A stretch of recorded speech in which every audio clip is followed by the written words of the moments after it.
Bienvenidos al consultorio en vivo de la Clínica Ricardo Palma. Mi nombre es Fran Armando Villarreal Gutiérrez. Soy médico neurólogo, especialista en trastornos del dormir y hoy vamos a conversar sobre trastornos del sueño, diagnóstico y alternativas de tratamiento. Sean bienvenidos. Para comenzar, vamos a conversar sobre qué estudia la medicina del sueño. Es muy frecuente que los pacientes lleguen al consultorio diciéndonos que llegaron de casualidad o recién se enteran de que tenemos esta especialidad. La unidad de medicina del sueño en la clínica ya tiene más de un año de fundada y estamos próximos a implementar cada vez más servicios que podamos brindarles. La medicina del sueño se encarga básicamente del estudio fisiológico y las alteraciones del dormir. Tenemos algunos puntos centrales sobre los cuales ejercemos mayor estudio. Por ejemplo, los trastornos respiratorios del dormir, característicamente la apnea obstructiva del sueño, ronquido, pausas respiratorias en la noche, somnolencia diurna. Sin embargo, estos síntomas pueden variar muchísimo. También tenemos movimientos involuntarios durante la noche.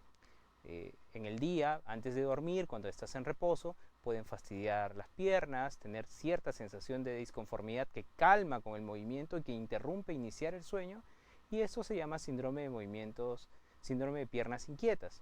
Pero también por la noche podemos tener temblores en las piernas, podemos tener movimientos involuntarios que nos alerten, y estos son los síndromes de movimientos periódicos de las extremidades durante el sueño. También tenemos otro rubro que son las parasomnias. Clásicamente, las somniloquias, aquel que habla cuando está dormido, los sonambulismos, que son el despertar, el caminar, aparentemente estar despierto, realizar alguna actividad pequeña y volver a dormir, ¿no? Pero también existen los terrores nocturnos, que también son parasomnias, son generalmente en niños pequeños, y ahí tenemos terrores nocturnos, el niño aparentemente está despierto, llora desconsoladamente sin poder ser consolado ni siquiera por los padres, pero el niño sigue dormido. Estos son los famosos terrores nocturnos. Y existen ahí más enfermedades que se van asociando. También tenemos las hipersomnias de origen central. La hipersomnia de origen central se caracteriza por tener demasiado sueño en el día sin haber una explicación de la noche, es decir, he dormido bien, no tengo una enfermedad aparentemente del sueño, pero en el día siempre estoy cansado. Pero además de cansado, tengo ataques de sueño, es decir, tengo siestas que no puedo evitar, que necesito tomar o me puedo quedar dormido incluso realizando las actividades. Característicamente durante estas siestas puedo incluso tener ensoñaciones, es decir, realizar sueños durante una pequeña siesta, ¿no? En algunos casos se puede acompañar de parálisis del sueño, ¿no? O de alucinaciones al inicio o al término del sueño. Entonces nos vamos hablando y aproximándonos hacia una enfermedad que se llama narcolepsia. Si esta narcolepsia además está asociada con episodios en los cuales durante una emoción fuerte la persona pierde el tono muscular sin quedarse dormida, se llama catalepsia. Entonces hablamos del síndrome de narcolepsia-catalepsia o narcolepsia de tipo 1. También estudiamos los trastornos del ritmo circadiano, es algo muy frecuente. Imagínense, por ejemplo, que una persona viaja de Lima a Europa y tiene que adaptarse al nuevo horario. En ese momento arrastra el horario cotidiano de Lima, pero tiene que adaptarse a un nuevo horario, que es el horario de la ciudad que está visitando. Eso se llama trastorno de jet lag y es un trastorno del ritmo circadiano. Es mucho más frecuente verlo en adolescentes, por ejemplo. En adolescentes es frecuente que se acuesten muy tarde, pero los ritmos escolares empiezan muy temprano. Entonces, de tal manera que los chicos van durmiendo desde las 12 de la noche y tienen que levantarse obligados a las 6 de la mañana a prepararse para ir al colegio. En este caso, dormir demasiado tarde, 2 horas más de la media promedio de las personas de tu edad, y que podrías seguir durmiendo si no tuvieras que responder a obligaciones en el día, constituye un trastorno del ritmo circadiano. Esto es muy frecuente en jóvenes, muy frecuente en adolescentes, incluso en niños. Además de eso, también existen otros trastornos del dormir como la nicturia, es decir, la emisión involuntaria de orina durante la noche, la percepción de sueño insuficiente, entre otras. Aquí tenemos una pequeña gráfica que nos dice más o menos las 6 áreas de mayor interés de medicina del sueño, ¿no? Vemos en la primera gráfica a un insomnio, ¿no? Vemos un insomnio, una persona que está magullando, que está todo el día revolviendo el pensamiento, y en la noche también, mire, piensa sobre sus pendientes, cómo será el día siguiente de trabajo, tiene un reloj en el medio que le recuerda que debe dormir pero no puede. El insomnio entonces manifestado como la imposibilidad de dormir a pesar de tener las condiciones para hacerlo, entonces se convierte en una enfermedad. En el segundo cuadro tenemos a un muñequito, ¿no? Pero este muñequito está roncando.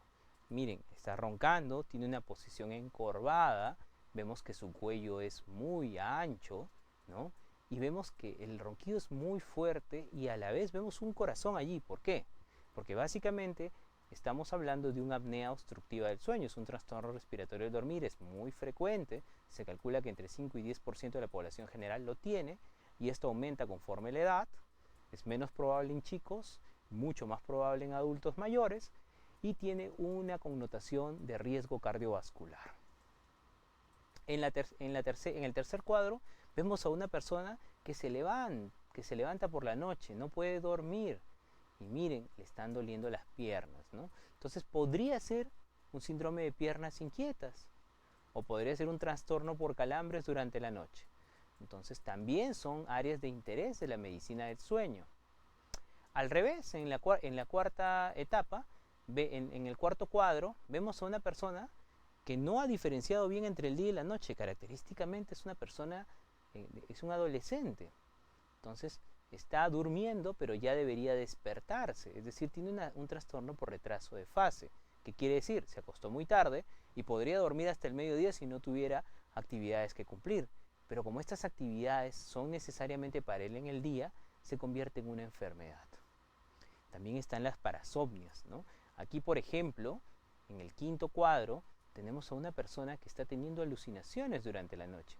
Si esta persona estuviera dormida y estuviera sintiendo que no se puede mover, ven dos manos que abrazan su tórax, entonces esto característicamente son las parálisis del sueño, una sensación en la cual uno cree que ya despertó, pero no puede mover el cuerpo. Esto es por una transición del sueño REM al sueño de despierto. Entonces son las parálisis del sueño, que son muy frecuentes. En el argot popular se conocen como se me subió el muerto, por ejemplo, ¿no? Entonces son muy frecuentes y son descritas en diferentes culturas. Son sensaciones muy desagradables para quien las vive. Generalmente todos la hemos vivido alguna vez de manera normal, pero si esto se vuelve repetitivo y se acompaña de otros síntomas, podríamos estar ante una enfermedad más importante. Y en el sexto cuadro vemos a una persona que está regando su jardín y se está quedando dormido. Los trastornos por hipersomnolencia central son así. Una persona que ha tenido todas las características adecuadas para dormir por la noche, que no tiene aparentemente una enfermedad relevante durante la noche para dormir, no tiene una condición que no le permita descansar, sin embargo, se queda dormido, tiene ataques de somnolencia. Estamos aquí hablando de una persona que podría tener un trastorno de hipersomnia central. ¿Padezco de una enfermedad del sueño? Es una buena pregunta, ¿no? Por ejemplo, si tengo problemas para iniciar, mantener o terminar el sueño, me levanto muy temprano y no llego al horario, a la cantidad de horas necesarias para mi edad, entonces podría tener un trastorno de mantenimiento de sueño o un insomnio. Entonces debería tener consulta con la especialidad de medicina del sueño. Si ronco, tengo pausas respiratorias durante el sueño, me siento muy cansado durante el día, o mi médico está sospechando que tengo alguna enfermedad de noche porque, por ejemplo, mi arritmia cardíaca empeora en la noche, o mi hipertensión, en lugar de bajar la cifra de presión durante la noche, se mantiene alta sin descansar durante la noche, es posible que tenga una enfermedad del sueño. Dentro de ellas, la más relevante, asociada a factores de riesgo cardiovascular, es la apnea obstructiva del sueño. Si tengo conductas extrañas o movimientos que me despiertan, ¿no? Existen, por ejemplo, personas que tienen sueños, y esos sueños son de naturaleza violenta. Son sueños en los cuales sienten que se están protegiendo o luchando o protegiéndose de una agresión. Son tan vividos que pueden llegar a gesticular los movimientos de defensa, y en ese caso pueden golpear al compañero de cama, o pueden golpearse a sí mismos al intentar hacer un tipo de maniobra, por ejemplo, lanzar una patada. En algunos pacientes se caen y vienen a la consulta diciendo que van varias veces, que despiertan en el suelo y que estaban soñando que estaban lanzando una patada. Esto se llama trastorno de conducta del sueño REM y generalmente va asociado a enfermedades neurológicas. También puede ser por fármacos. Si me siento excesivamente cansado pese a haber dormido bien, lo que llamamos somnolencia excesiva diurna. Si tenemos demasiada somnolencia durante el día pese a que las condiciones han sido adecuadas del descanso y pese a que no tengo una enfermedad grave que lo justifique, por ejemplo, no tengo anemia, no tengo hipotiroidismo, no tengo una enfermedad renal o una enfermedad hepática, no consumo medicamentos que me den sueño en el día, entonces también debería consultar a la especialidad de medicina del sueño para tener una segunda opinión. En suma, si tengo un sueño no reparador o me siento excesivamente cansado en el día, pues es hora de que nos visiten.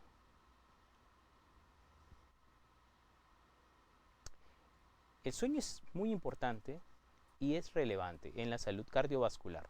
Recientes guías, como las guías de la Asociación Americana del Corazón o la Sociedad Americana de Diabetes, ya recomiendan instaurar medidas para preservar la salud de los pacientes que tienen problemas cardiovasculares o problemas metabólicos y diabetes. Esto porque se ha visto que el sueño es un gran aliado para favorecer la recuperación del corazón y también favorecer la recuperación de enfermedades metabólicas y nutricionales. Asimismo, el buen dormir mejora las expectativas cuando se está en un tratamiento de obesidad, mejora la recuperación muscular y la ganancia muscular cuando se está procurando tener mayor masa muscular. El buen sueño también asegura, ¿no?, un mejor descanso y una mayor agilidad mental al día siguiente.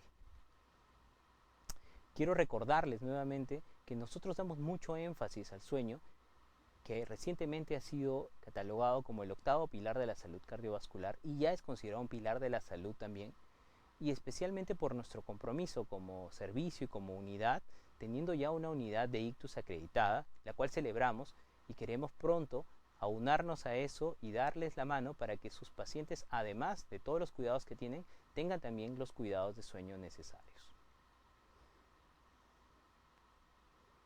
El sueño y la salud mental también son otro punto donde convergen. Existe hasta un 50% de coincidencia entre la salud mental y el sueño. Incluso existen investigaciones que ligan las enfermedades neurodegenerativas como enfermedad de Alzheimer o enfermedad de Parkinson con mala calidad de sueño. Esto no quiere decir que se haya determinado si una es la causa de otra.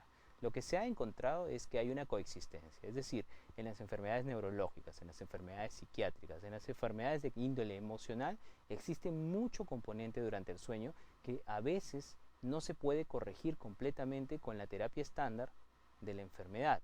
Y es donde se debe recurrir también al estudio y manejo de la comorbilidad del sueño. Una mala calidad de sueño puede ser un síntoma inicial o un síntoma residual de estas enfermedades. Es decir, que a pesar del tratamiento óptimo, de haber recuperado mi salud emocional, aún persisto con mala calidad de sueño. Sueño y bienestar es otro de los temas importantes que debemos ver, ¿ya? El sueño y el well-being, por ejemplo, están muy de la mano, muy asociados, ¿no? Entonces, existen ya pilares importantes para sentirse bien, ¿no? La salud mental, el buen sueño, la buena nutrición y el ejercicio. Nosotros nos toca hoy hablar sobre cuál es el papel del sueño en esta sensación de bienestar. Pues un sueño adecuado que va de la mano de los otros tres. Va de la mano de una buena nutrición, de un ejercicio suficiente, de una salud mental reparadora. Entonces también el sueño reparador va a mejorar el ánimo, siempre en congruencia con los otros tres pilares. Va a mejorar la habilidad de resolver problemas. Una persona que ha dormido bien y que tiene factores adecuados es más resoluta en su trabajo al día a día. Ve la vida de otra manera. Las personas que tienen privación de sueño describen, por ejemplo, su procesamiento mental como tener una niebla mental. Es como caminar pero estar medio dormido. A eso le llaman niebla mental. Entonces, eso contribuye obviamente a tener menos atención durante el día. El sueño contribuye al bienestar también en el mejor aprendizaje, en la mejor preparación de la sinapsis para crear recuerdos, a la mejor adaptación de nuestro cuerpo a nuevos ejercicios, al aprendizaje de nuevos movimientos y al aprendizaje de nuevas habilidades. Por último, Se mejora la disposición también para ejercitarse y adoptar nuevos y buenos hábitos. Una persona que ha dormido bien, pues tiene más descanso que nos permite, tiene más descanso y esto le va a permitir, por ejemplo, adoptar mejores dietas, adoptar el ejercicio que le ha prescrito su médico. Además de eso, una persona cuando está cansada y quiere llegar hasta el final de su jornada laboral, ¿qué es lo que hace? Bueno, va a la máquina, se prepara un café y se lo prepara bien dulce. O tiene snacks que le permiten despertarse porque tienen alto contenido calórico y tienen azúcares de rápida absorción. Sin embargo, sabemos que esto es justamente el tipo de comida que más nos va a afectar. Entonces, el sueño también en este punto ayuda en nuestro proceso de bienestar.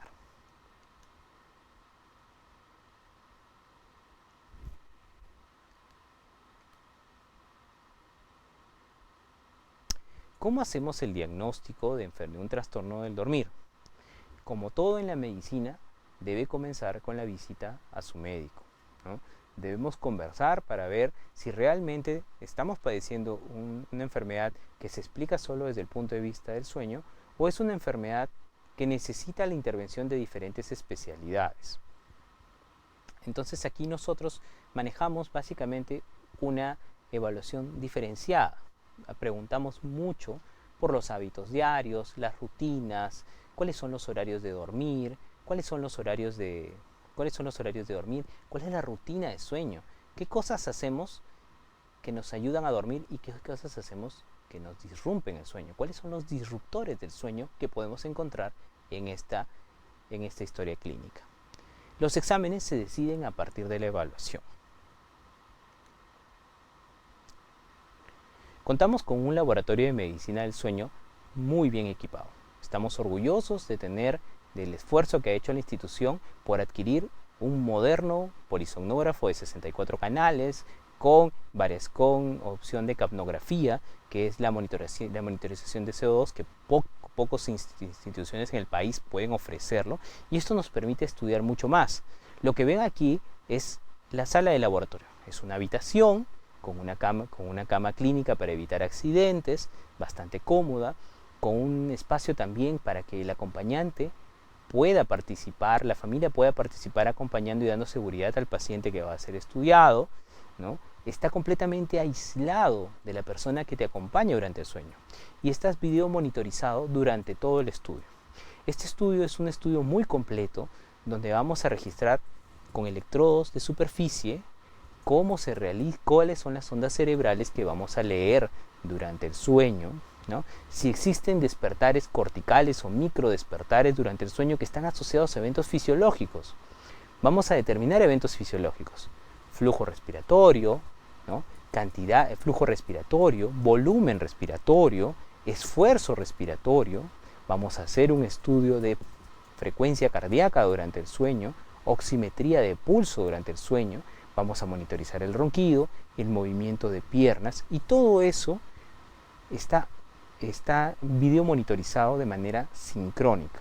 No hay retardo entre la señal biológica y la señal de video, lo cual nos permite establecer y ver por qué motivo una persona está teniendo problemas del dormir.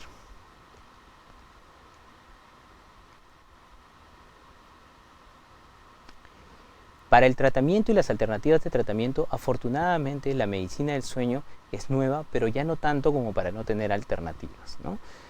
Siempre el primer paso en medicina del sueño es otorgar consejos sobre higiene del sueño. La higiene del sueño no viene a ser más que buenas costumbres y recordar cosas que debemos hacer para asegurar que el sueño sea mejor. Por ejemplo, tener un horario. Por ejemplo, tener actividad física durante el día. Evitar el café después de almuerzo, ya que el café, a través de los receptores de adenosina, nos despierta. Evitar el tabaco durante la noche. No podemos fumar durante la tarde, durante la noche, y esperar que esto no afecte nuestro sueño. Generalmente lo fracciona. Hay personas que dicen que se tranquilizan y pueden dormir después de fumar un cigarrillo. Sin embargo, cuando hemos visto esto en el consultorio y lo hemos abordado juntos, nos hemos dado cuenta que el proceso de retiro del tabaco también produce mejoras en la calidad de sueño. También hay que evitar las bebidas alcohólicas y las comidas copiosas en la noche, porque esto nos va a generar mayores malestares y más dificultad para poder dormir. Claro es que después de una comida copiosa, entonces vamos a tener una peor calidad de sueño y al día siguiente lo vamos a sentir. Es importante también recordar mucho que la tecnología es buena, pero debe tener un momento y un lugar. Debemos aprender a apagar nuestros dispositivos electrónicos. Debemos aprender a desconectarnos. No podemos esperar ser como máquinas, que apagamos, que presionamos un botón y ya nos quedamos dormidos. Eso no sucede en el ser humano. En el ser humano tiene que haber un proceso de ir ganando poco a poco el sueño. Y este proceso se llama latencia sueño. Conforme avanzan los años, esta latencia sueño se va haciendo un poco más larga. Y comprensiblemente, si hago actividades que me distraen y me mantienen entretenido, probablemente me van a dificultar iniciar a dormir.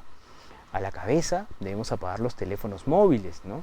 Solamente lo deberíamos tener encendido si somos personal que requiere la entrada de una llamada o es personal 24/7 que lamentablemente tiene que tener el teléfono encendido. Pero igual para eso existen modalidades que permiten que solo ingresen llamadas pertinentes durante el descanso. Es lo primero. Hay que apagar los televisores. Ya muchas personas no se han acostumbrado a dormir con el televisor encendido y todavía dejarles puesta la función de autoapagado. Sin embargo, esto te va robando horas de sueño, ¿no? Y por supuesto, no hay que pasar demasiado tiempo en la cama despierto. La cama está hecha para dormir y para la vida en pareja. Cuando no estés durmiendo, no debes estar en la cama. No hagas que tu cuarto, que tu cama sea también tu área de trabajo o tu área de convivencia o tu área de ocio. Para eso debes destinar otro lugar de tu casa diferente a tu habitación, de preferencia también diferente a tu cama, que no sea el sitio donde realizas la mayor cantidad de actividades. Las medidas no farmacológicas siguen donde estamos a la cabeza: modificación de conductas, modificación de estilos de vida, diseñar una rutina para dormir. El apoyo farmacológico viene en casos seleccionados y se trata siempre de ser prudente en el avance de medicamentos desde el punto de vista de medicina del sueño. La utilización también de algunos dispositivos que nos ayuden a bajar el ronquido, que nos ayuden a respirar mejor, que nos ayuden a mantener una posición durante el sueño, también van a ser parte del tratamiento. Nuevamente, la unidad de medicina del sueño cuenta con profesionales capacitados. Aquí podemos ver cómo podemos integrar las imágenes. Vemos imágenes digitales, imágenes analógicas y la videoimagen, todo montado en una sola pantalla que permite la unidad y permite el tratamiento. Les quedo muy agradecidos por la atención. Estoy llano a responder sus preguntas, sus inquietudes, así por favor déjennoslas saber. No solamente son inquietudes suyas, probablemente son inquietudes que van a ayudar a muchas más personas. Les quedo muy agradecido.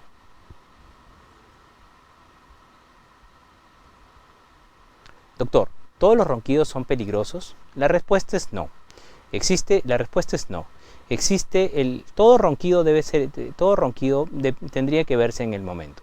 Si es una persona que ronca solo esporádicamente, por ejemplo con el consumo de algún medicamento como un relajante muscular o solo después de haber bebido algunas copas de alcohol, pues o durante el proceso de enfermedad, por ejemplo un proceso respiratorio alto, no es un problema serio. Es pasajero. Pero si el ronquido ya viene siendo constante, es un ronquido que molesta a la persona que está al costado, eso ya es un ronquido moderado. Si además esta persona tiene factores de riesgo cardiovascular, esta persona debe ser estudiada para saber si el ronquido se acompaña de algo que se llama apnea obstructiva del sueño. Y si aún así no se acompañara, igual requiere el tratamiento. Igual requiere un tratamiento para el ronquido. Doctor, buenas tardes. Gracias por la información compartida. Mi mamá ronca mucho, pero me preocupa el hecho que a veces mientras duerme se mantiene callada y luego sigue roncando como si no respirara. Duerme súper tarde y como se despierta le duele todo el cuerpo. ¿Qué podría hacer?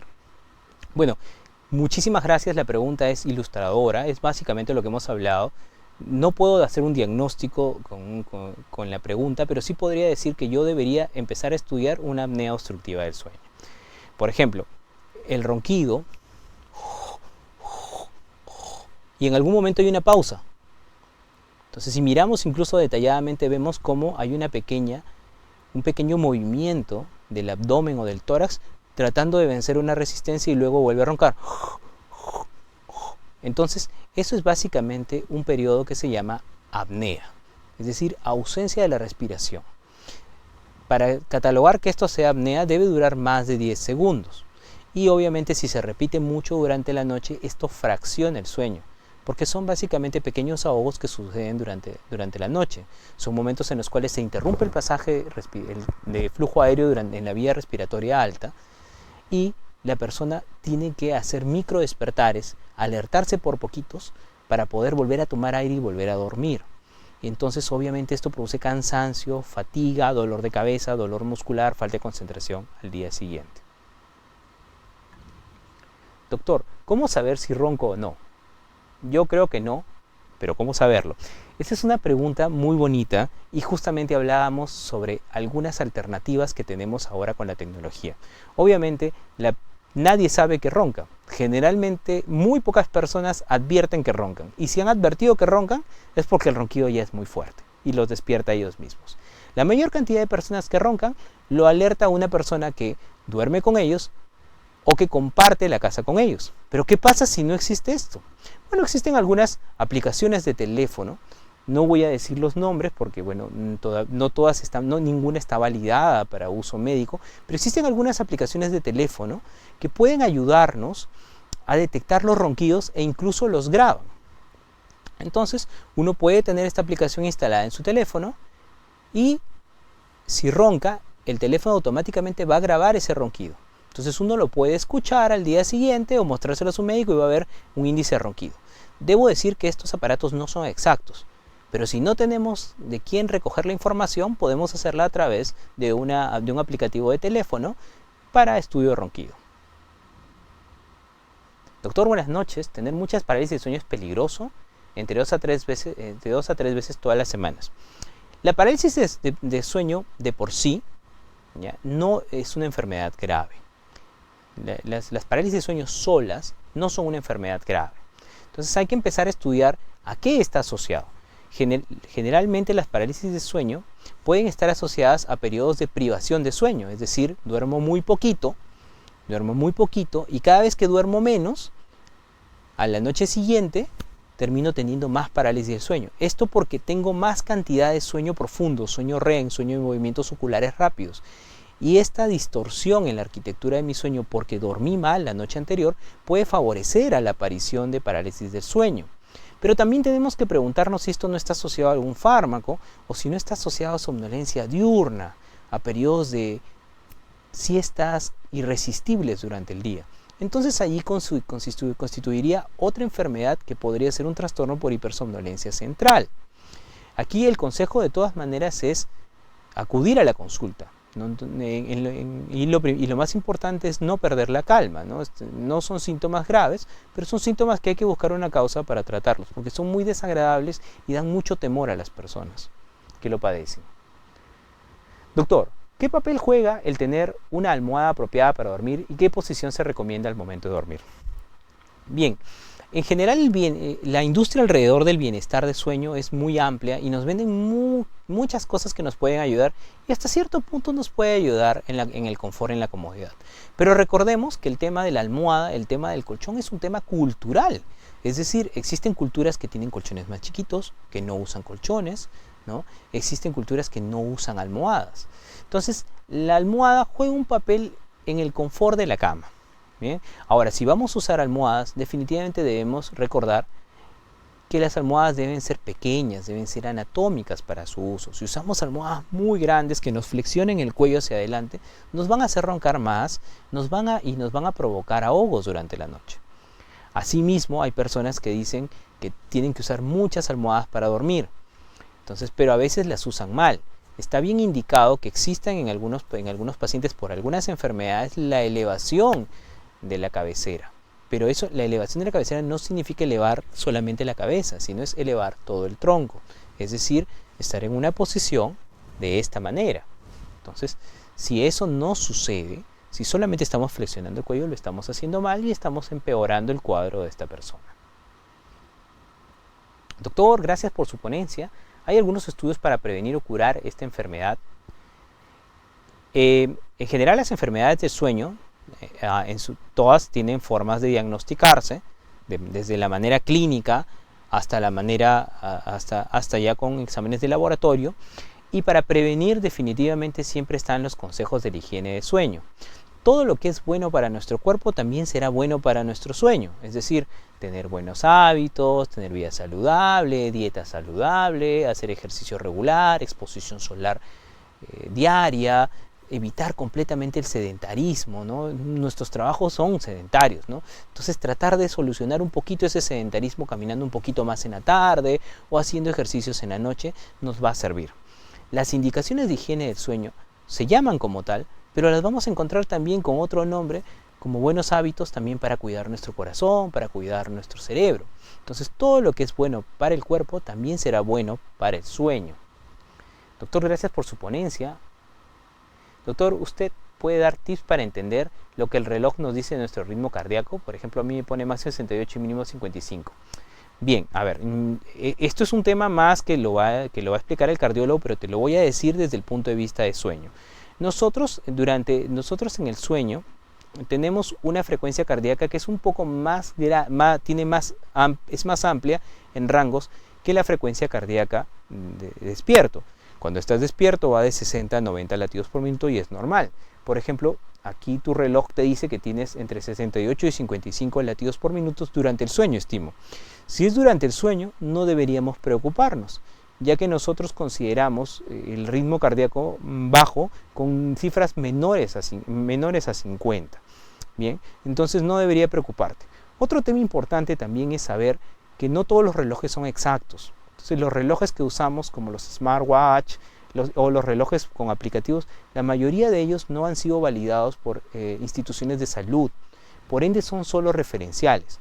Cuando estos teléfonos o estos relojes inteligentes te den alguna señal, lo que debes hacer no es diagnosticarte, sino ir al especialista para que él esclarezca con un examen más exacto si es o no es. Doctor, tengo 69 años y el sueño me viene recién a las 12 de la noche, a pesar de que me voy a dormir a las 9 de la noche y me despierto a las 6 de la mañana. ¿Está bien? Bien. Existe algo que se llama nomograma del sueño. ¿Qué es esto? Que nosotros siempre hemos escuchado que debemos dormir 8 horas, ¿no? Pero, a ver, no todos somos iguales, ¿no? Entonces tenemos una fluctuación que va de 7 horas a 9 horas. Pero esto también puede variar de acuerdo a la edad. Los niños muy pequeños pasan 16, 20 horas durmiendo, ¿no? Cuando eres bebito. Y luego progresivamente durante la adolescencia solo 13. Durante la adultez de 7 a 9. Y se acepta hasta 6.5 horas de sueño efectivo a partir de los 65 años. Bien, entonces un error que veo en lo que usted me comenta y donde yo podría, digamos, ayudarle desde obviamente este punto de vista que es solamente un consultorio virtual, es decirle que no es bueno pasar tanto tiempo en la cama sin dormir. Es mejor ir a la cama cuando ya tengo sueño. ¿Y qué debo hacer? Debo, por ejemplo, decir a las 11, por ejemplo, el horario no está tan mal. Pero por ejemplo puedo decir a las 10:30 voy a apagar mis dispositivos audiovisuales, todo. Y luego solamente voy a acompañarme de un libro o de música relajante. Si no me gusta esto o no puedo hacerlo por limitaciones físicas, puedo también escribir alguna nota, puedo jugar con puedo usar algún juego de mesa o puedo escuchar algún programa grabado en mi teléfono, ¿no? Que se llaman podcasts. Entonces, obviamente cosas que nos relajen, que nos ayuden a empezar a dormir. Después de haber hecho esta actividad relajante, tener un momento para nuestro autocuidado y nuestra meditación. Son solo 5 minutos de respiración profunda, concentrado, tratando de escucharnos, tratando de escuchar nuestros ritmos biológicos, tratando de escuchar el latido de nuestro corazón mientras respiramos.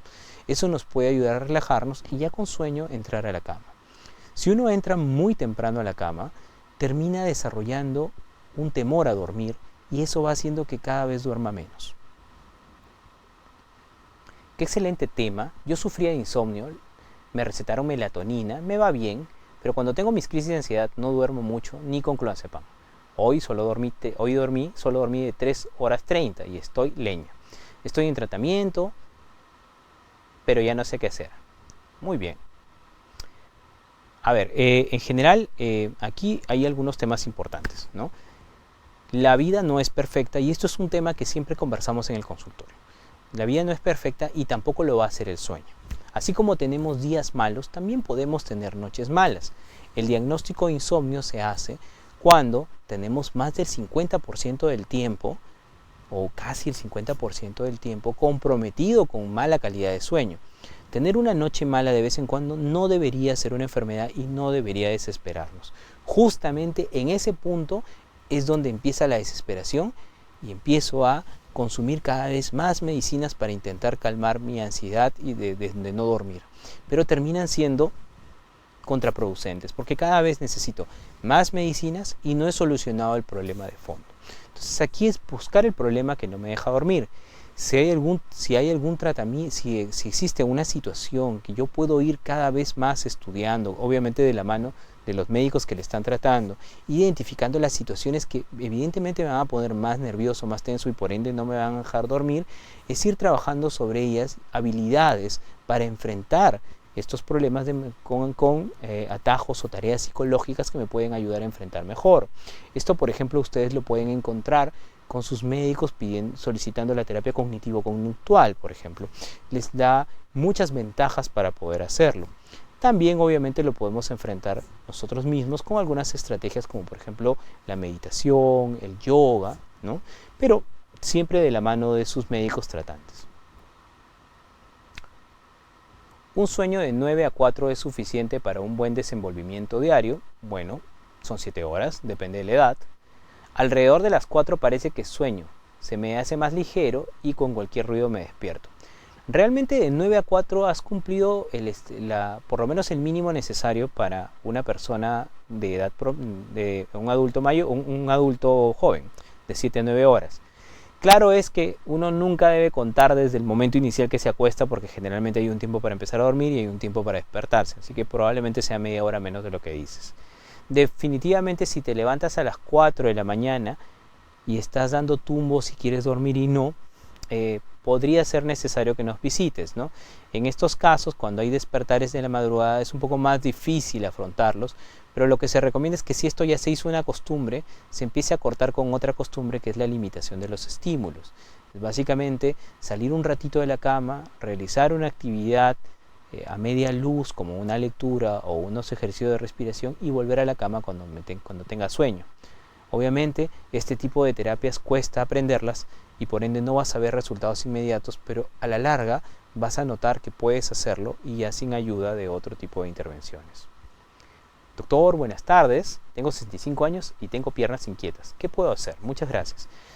El síndrome de piernas inquietas, primero debe estar bien diagnosticado y segundo, puede ser primario o secundario. ¿Qué quiere decir esto? Que puede ser por alguna alteración biológica. Por ejemplo, si yo tengo pérdidas sanguíneas con frecuencia y tengo baja cantidad de hierro o baja disponibilidad de hierro en mi sangre, esa podría ser una de las causas del síndrome de piernas inquietas. Existen otras enfermedades que también pueden producir síndrome de piernas inquietas, como por ejemplo la enfermedad renal, la enfermedad hepática, las enfermedades metabólicas en general, ¿no? O estar asociados, por ejemplo, a alguna neuropatía diabética. Entonces hay que buscar los secundarismos, las causas que pueden, la parte que tiene causas para tratamiento del síndrome de piernas inquietas. Cuando el síndrome de piernas inquietas es primario, entonces, bueno, tenemos algunas actividades farmacológicas y no farmacológicas, ¿no? Las no farmacológicas son básicamente tener cierta actividad física, mejorar el manejo del estrés, dormir lo suficiente, medios tibios para poder tener menos dolor. Y también existen tratamientos farmacológicos que se van graduando de acuerdo a la hora de presentación del síntoma. Habitualmente los tratamientos farmacológicos no se prescriben al dormir, se prescriben unas horas antes de inicio de los síntomas para que tenga mejor efecto sobre sus síntomas. ¿Sí? Excelente conferencia, doctor. Existe un método para el sueño recomendado por la Universidad de Harvard. ¿Cuál es 478? ¿Qué puede recomendar? El 478 básicamente es un sistema de respiración. Existen muchos sistemas de respiración. Este sistema de respiración es interesante y es como la mayoría de sistemas de respiración.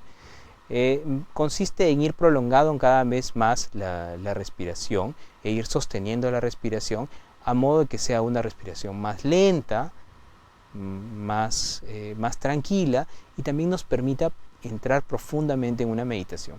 realmente no es solamente la respiración, sino es básicamente usamos la respiración como un método de meditación. Entonces, inspiramos en 4, sostenemos en 7 y expiramos en 8. Y esto lo repetimos. Aquí el truco está en hacerlo cada vez más lento, con los ojos cerrados, en un ambiente tranquilo, sin interrupciones, sin ninguna bulla, sin nada que esté interrumpiendo mi meditación, y centrarme siempre en tratar de escuchar mi latido cardíaco mientras lo hago. No hay un tiempo necesario, es el tiempo que tú consideres que es suficiente para ti. Y sí, perfectamente ayuda. Buenas tardes, en junio me dio trastorno del sueño, me dio ansiedad, fui al cardiólogo y me dijo que tengo un problema valvular.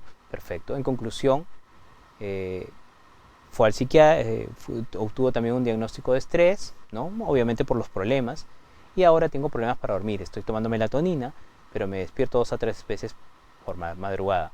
¿Podrá ayudarme? Etcétera. Bien, en general, en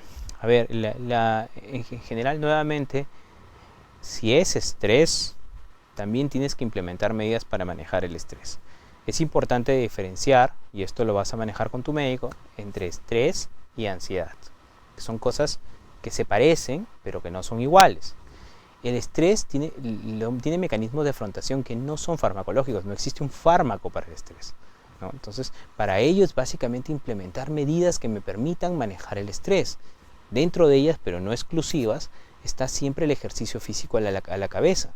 Pero probablemente, si no vas con eso, practicar algo de arte, pintura, música, si te va bien usando un instrumento musical, o si no, te puede ir bien escribiendo. La idea es poder hacer que el estrés se manifieste, o sea, que puedas sacar el estrés a través de alguna manifestación verbal o no verbal, ¿ya?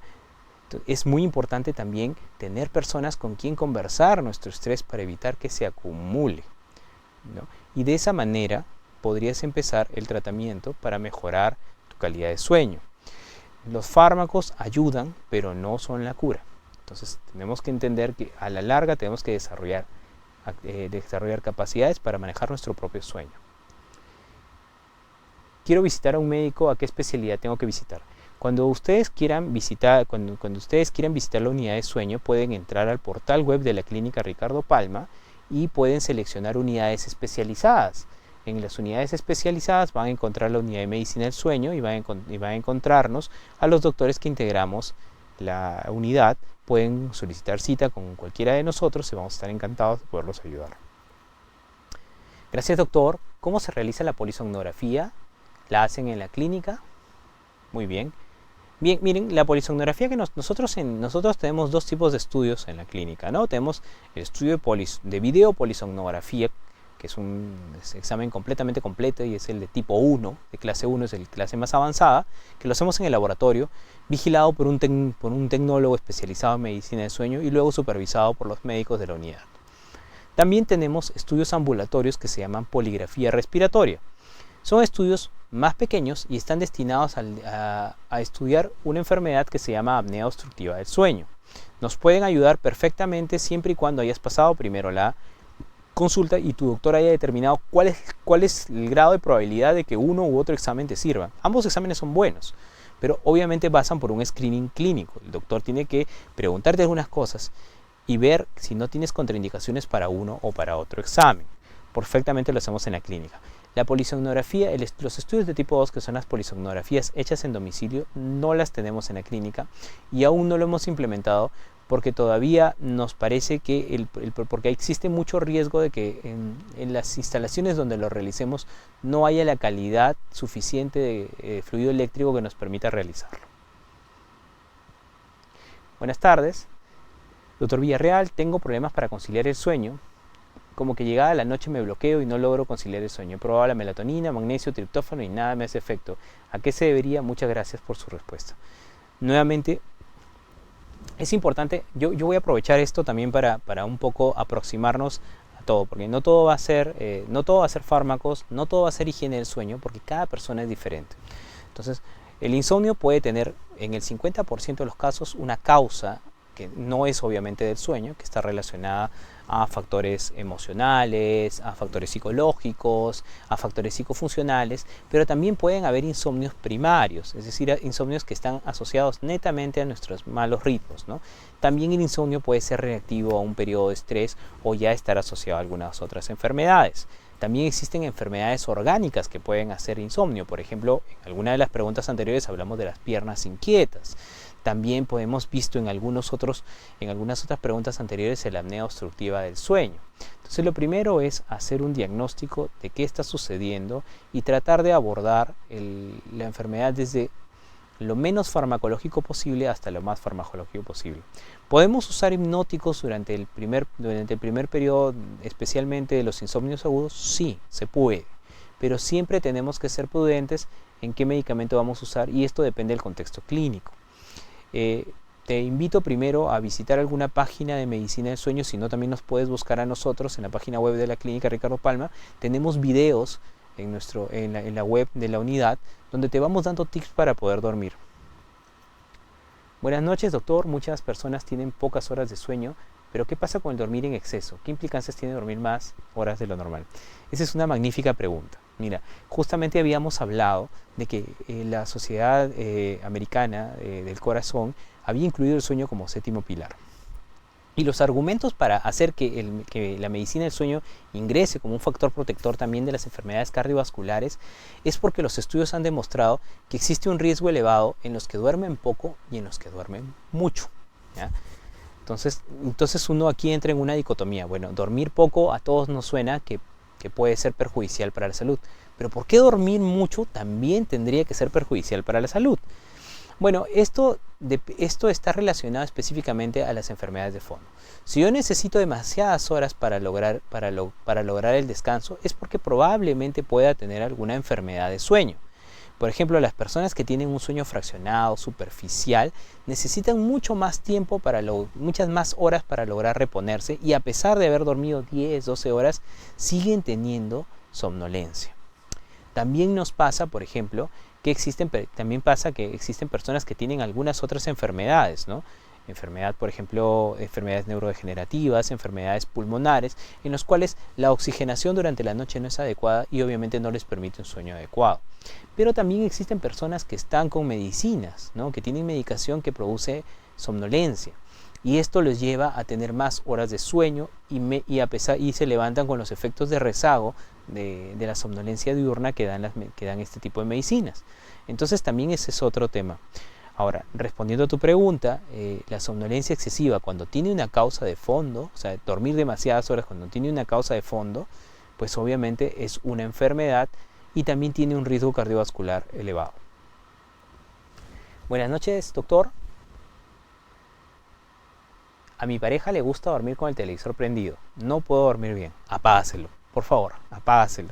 Esto es un tema muy importante porque esto lo vemos mucho en la consulta. Entonces, y el problema es que existe la creencia de que dormir con el televisor me ayuda a dormir porque me he creado esa idea, ¿no? En algunas personas sucede que tienen temor a dormir solas, tienen temor a la oscuridad o simplemente fue una mala costumbre adoptada. Sin embargo, después vamos arrastrando esta costumbre. Posteriormente esta costumbre van a empezar a ver una serie o una película que les va a gustar y se va a ir ampliando el tiempo que van a pasar en la cama. Cada vez más, hasta que te vas a terminar durmiendo muy tarde y levantando muy temprano. Lo recomendable es, que también existe, que las parejas no necesariamente tienen el mismo horario de ir a dormir, es que el televisor esté fuera de la habitación. Las recomendaciones internacionales son claras. No televisores dentro del cuarto.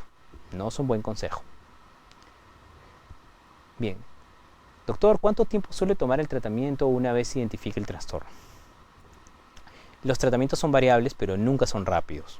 Eso también debo decirlo, ¿no? Los tratamientos en medicina del sueño deben ir lentos y seguros.